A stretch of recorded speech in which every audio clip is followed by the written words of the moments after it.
All right, Bartoo, you ready? Dude, I guess so. All right, Well, here we go. we're gonna Hang go on. all over the place.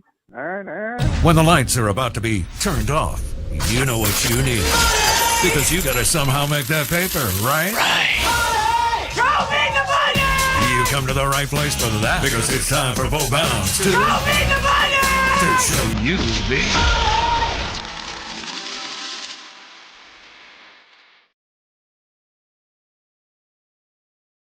Yes, brought to you by Pearl River Resort. Bet $50 at the Timeout Lounge inside the Golden Moon Casino. That's the sports book. Play award-winning Dancing Rabbit Golf Club for $40.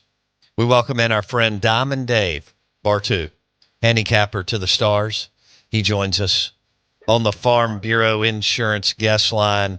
Man, we've got some big games this week. But first, we want to talk a little college football playoff with Bartoo and see what he and Adam thought about the first initial rankings, and then we'll jump into some Georgia and Ole Miss and Bama and LSU and maybe some games that Bartoo wants to look at. What's going on? Good looking. Dude, it is a beautiful sunny day out here in Oregon. Got the number one ducks in the backyard, but also on the other side of the backyard, I got like the number 134 beavers. So it's a little yin and yang out here football wise. But no, it's great, and it's November, dude. It's crunch time. I am really jacked for college football for the next 4 weeks. You're Oregon. Your alma mater's number one. All right.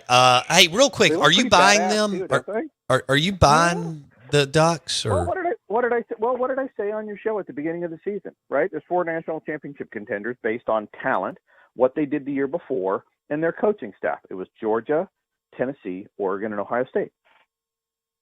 That was 4 we talked about on your show. Those were the only 4 teams that checked off all the national championship contender boxes based on what everybody's done over the last 25 years.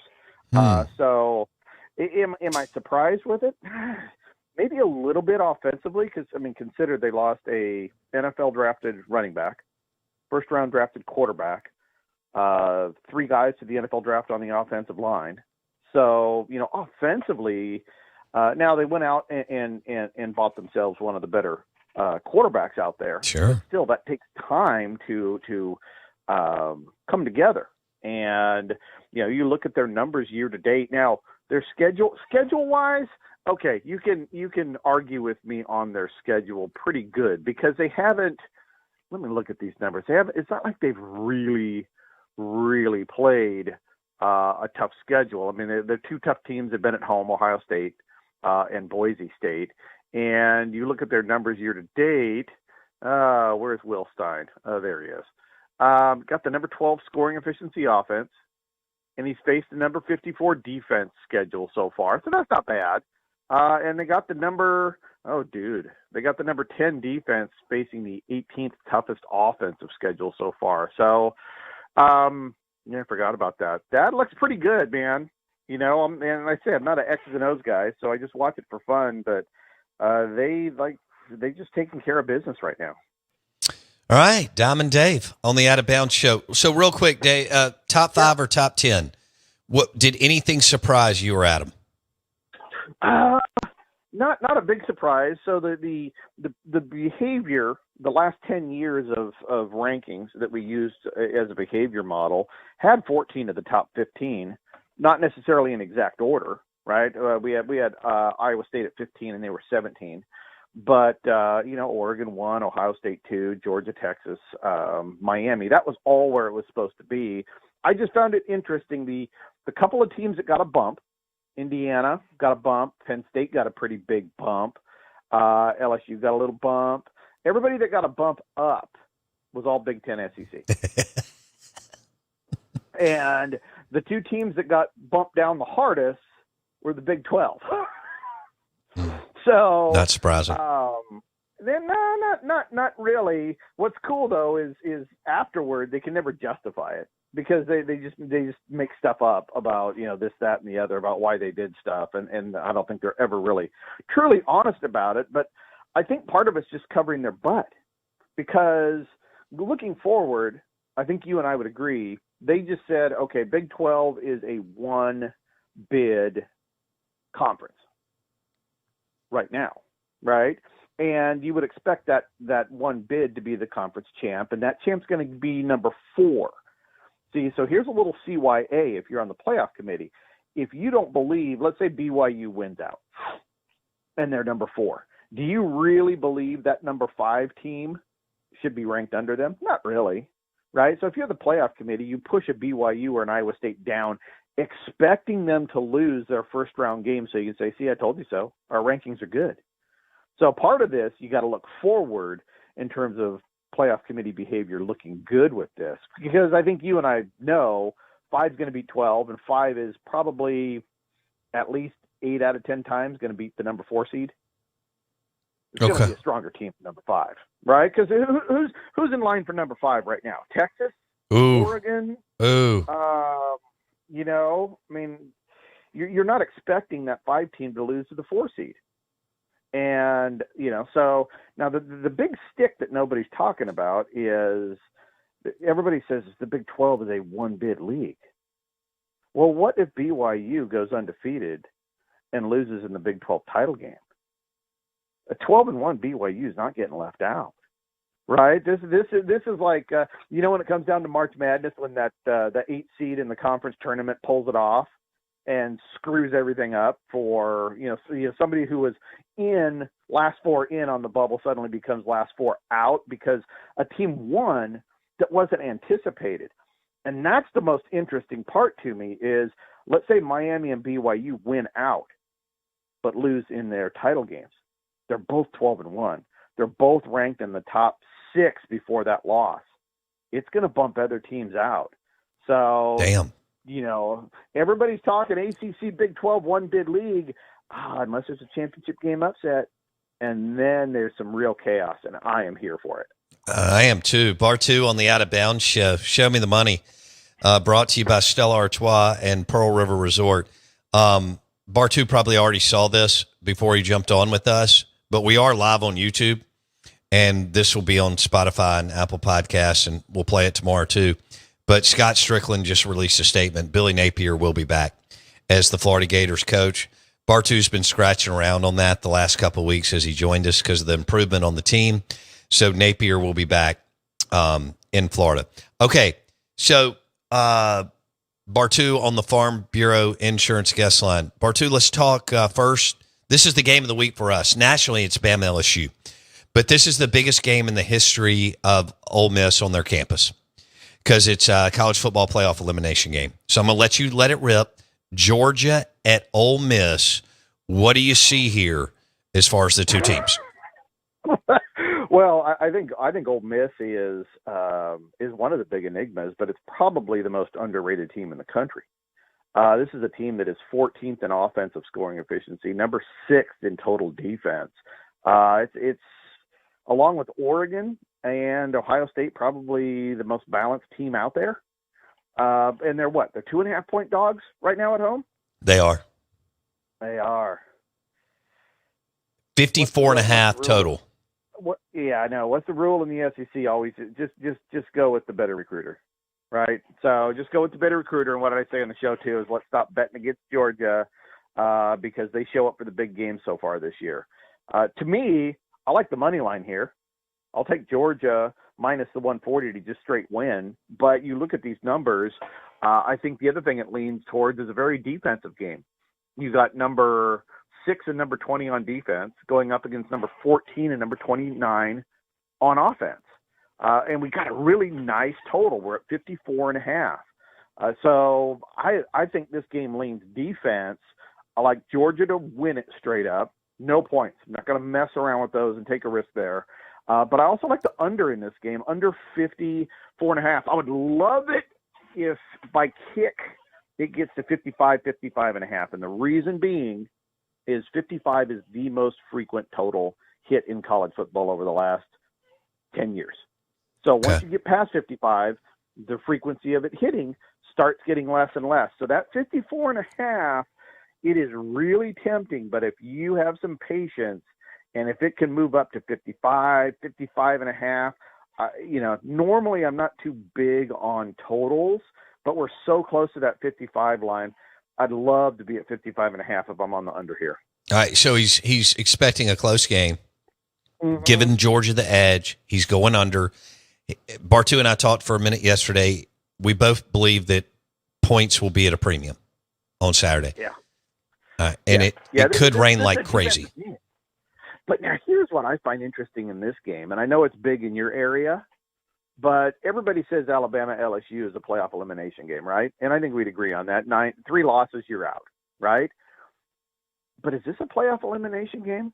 I mean, it is for Ole Miss. We know that. But is it for Georgia? Great. Because I know Georgia would still be 10-2, but if Ole Miss wins out, they're 10-2. Alabama wins out, they're 10-2. Texas wins out, they only got 1 loss. All of a sudden, and Georgia's only 2 losses are teams head-to-head that beat them straight up. Is there a possibility that Georgia is ever on the outside looking in at 10-2? I don't think so. With losses at Alabama and at Ole Miss, and knowing that they have a win at Texas, but you know more about all the numbers. But that is a brutal schedule right there. It is. It is a really tough schedule, and I'm just throwing it out there from the standpoint of as you lose, you start painting yourself into a corner. The margins become thinner and thinner. I would still expect 10-2 Georgia to be in there, but again, you don't want to be in the situation where the playoff committees, your playoff ranking is in their hands, because like I said, a BYU undefeated goes in there, loses 1 game, they're 12-1. Miami's 12-1, right? You don't want to be wondering what's happening down the road. So we'll see. I'm as excited for Georgia Ole Miss as I am for LSU Alabama. You can be sure of that. All right, boom, Diamond Dave. Hey, by the way, Diamond Dave, we're drinking bourbon in studio because we had a bourbon partner in studio that brought us a barrel pick. So I thought you'd love that.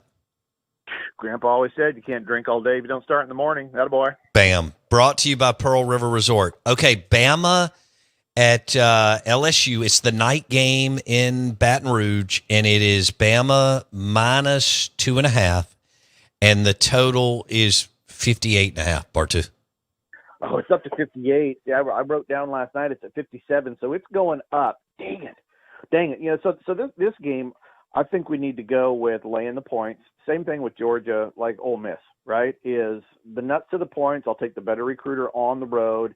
Alabama does have better numbers, okay? LSU has the worst unit on the field. They are 64th in scoring efficiency defense. So I don't mind foregoing the points, not even worrying about it, and taking my Alabama, minus 140 on the road straight up. Alabama, top 15 offensive and defensive scoring efficiency so far this year. So they got better talent. They got a better staff. They got better numbers. They got the strongest units on the field. But I'd lean over in this one. You got the number 5 offense scoring efficiency wise, and you have the number 34 offense of LSU.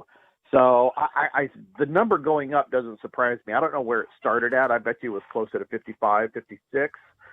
Again, just like the Ole Miss Georgia game, I'll take the money line on the better team, and but on the flip side, on the total, I'll take the over because I think this is a much more offense than defensive game. How about that? We could have some fireworks in. Now is that late night in Baton Rouge too? It is.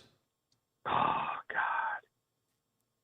God. It'd be a dream if Ole Miss and Georgia kicked off in the morning. If you could go Oxford, because how far of a drive is that? 3-4 hours to Baton Rouge from Oxford?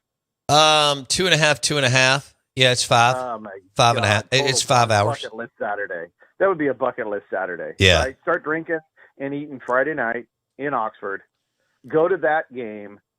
As soon as it's over, boom, book it down to Baton Rouge for the night game. I love it.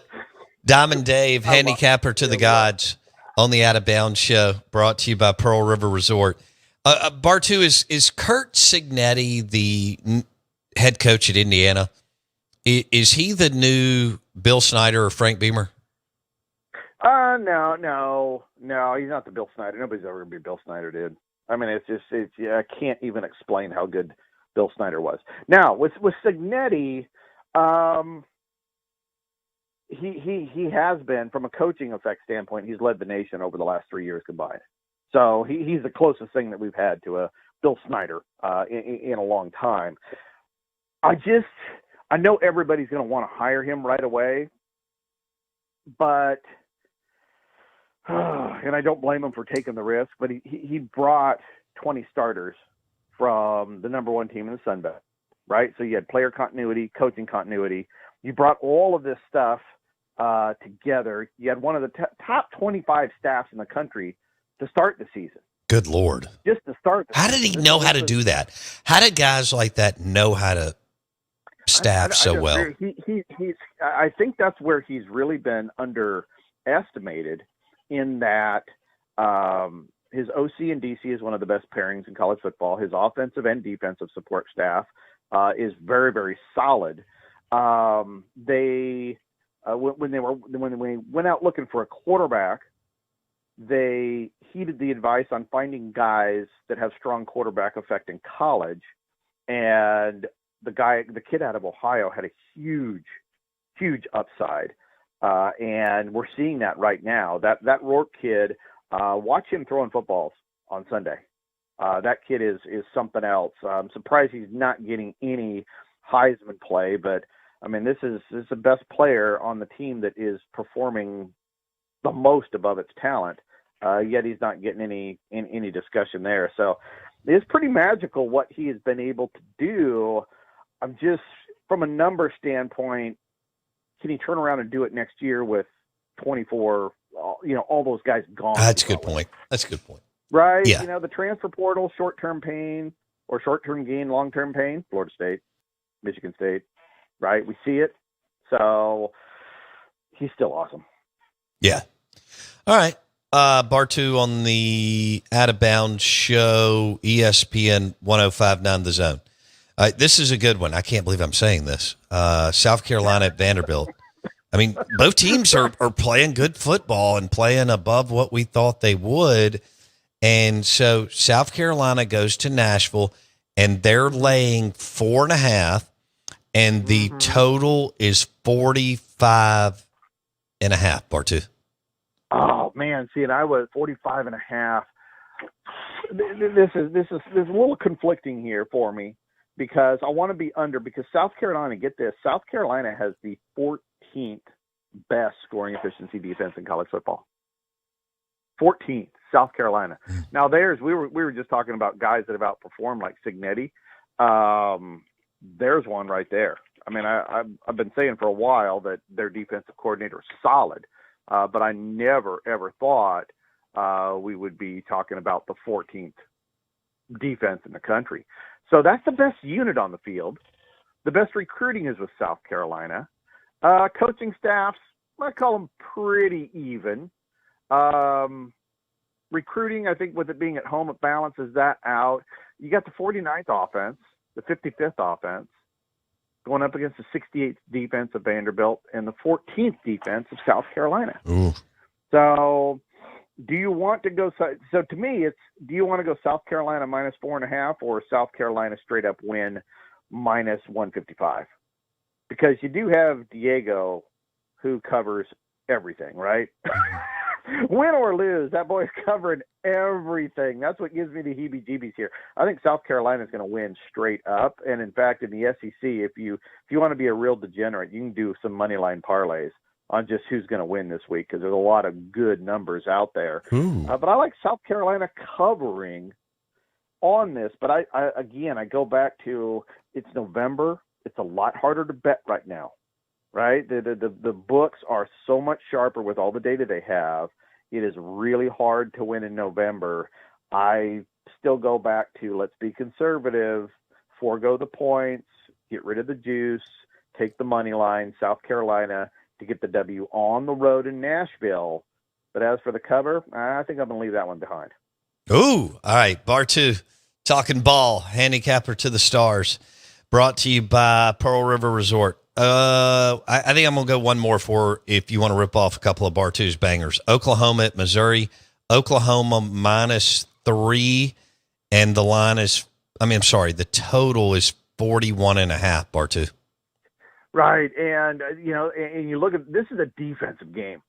You got number 42 on defense, Missouri, number 21 on defense, Oklahoma.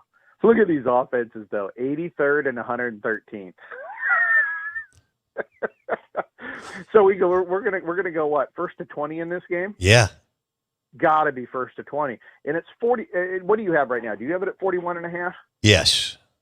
Okay. I'd love to be 42.5, 43.5. 41.5 is not at 41 is not a very common number that has actually hit that much. 42, 43 pops up a little bit more. So, but in this game, I'd lean under.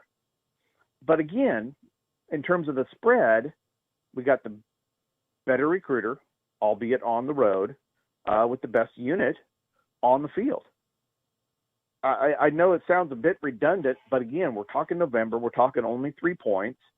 Oklahoma's favored here, and again, they got the best unit. So, do we add this? Is this a 4-way parlay now? Is it South Carolina, Oklahoma? Jackson Meadows just looked up and shook his head. Yes. Yes, right. The all-road SEC money line parlay, right? Is that no? It's Jackson's all SEC road money line parlay. So we got South Carolina, Oklahoma, Georgia, Alabama. The Oklahoma one kind of gives me the heebie-jeebies because they just haven't been playing good football. Everybody else we're betting on good teams, right? Georgia, Alabama, South Carolina, these are good teams that have been playing good football. Oklahoma hasn't, but neither is Missouri. So that's the only one that gave me the heebie-jeebies. But there's our Jackson SEC road parlay for the weekend. Jackson's sitting there going, yeah, that's it. Meadows, are you taking that? You talking about the road to financial freedom? Of course. Oh, good Lord. All right, are we done? I mean, I didn't hit Mississippi State, Tennessee. Good hell, it's -24. Well, a little something about Mississippi State too, because I know the performance hasn't been there, right? But we've seen the offense move up quite a bit since October 1st. The offense for Mississippi State now is 70th in the country, and I know anybody listening goes, "Ugh, that's not that great." Dude, there are 6 teams in the SEC worse than that. Okay, so you're at 70, but here's the thing: Mississippi State has faced the 4th toughest average defense opponent schedule this year. Good. 4th toughest. Okay, their defense has faced the 9th toughest offensive profile, and you also have a top 10 average recruiter face. There is nobody in terms of what I look at, right? What do I value? I value recruiting, and I value offense and defensive scoring efficiency. Those are the 2 biggest things in college football. Mississippi State is not only the only one that has faced a top 10 offense, defense, and recruiting schedule, they are the only one that has faced top 25 in all those areas. Mississippi State's schedule has been flat out brutal. And I know a lot of people go, oh, it's not as tough as this or it's not as tough as that. Take away the brands. Look at the recruiting and the year-to-date performance. Mississippi State has had a wicked schedule as well. I love seeing the offense progressing. Defense isn't there, still bottom 10. Okay, that's just kind of holding steady right now. But the offense has definitely been moving up throughout October going into November. So that's my positive Mississippi State for you for the day. I'll take it. Right. I'll take it. Right. We're looking for progression. But look, in the SEC, there are only 6 teams that have progressed offensively and defensively since October. Okay, there's only 6. Texas, Georgia, South Carolina, Vanderbilt, Florida, and I can't remember the other one right off the top of my head. But progression on both sides of the ball is hard, but I do want to see it. And so Mississippi State's progression has been very, very good on offense, especially relative to that schedule. I mean, it's just people can argue about it. I just said they've played the toughest schedule year to date so far in all of college football. Boom. Bartoo on the Out of Bounds Show, brought to you by Pearl River Resort. Thanks, Bartoo. Appreciate it, buddy. Take it easy, brother. Yep.